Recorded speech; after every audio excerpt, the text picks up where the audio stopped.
Leviticus 2.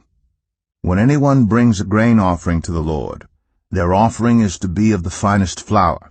They are to pour olive oil on it, put incense on it, and take it to Aaron's sons the priests. The priest shall take a handful of the flour and oil, together with all the incense, and burn this as a memorial portion on the altar, a food offering, an aroma pleasing to the Lord. The rest of the grain offering belongs to Aaron and his sons. It is a most holy part of the food offerings presented to the Lord.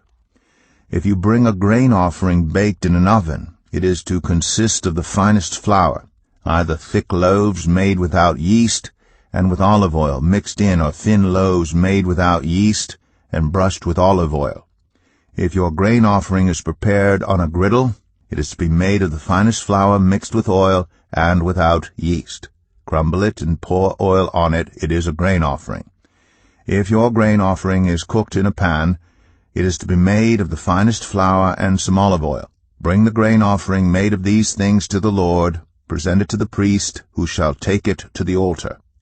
He shall take out the memorial portion from the grain offering and burn it on the altar as a food offering, an aroma pleasing to the Lord. The rest of the grain offering belongs to Aaron and his sons. It is a most holy part of the food offerings presented to the Lord. Every grain offering you bring to the Lord must be made without yeast, for you are not to burn any yeast or honey in a food offering presented to the Lord. You may bring them to the Lord as an offering of the first fruits, but they are not to be offered on the altar as a pleasing aroma. Season all your grain offerings with salt. Do not leave the salt of the covenant of your God out of your grain offerings. Add salt to all your offerings. If you bring a grain offering of first fruits to the Lord, offer crushed heads of new grain roasted in the fire. Put oil and incense on it. It is a grain offering. The priest shall burn the memorial portion of the crushed grain and the oil together with all the incense as a food offering presented to the Lord.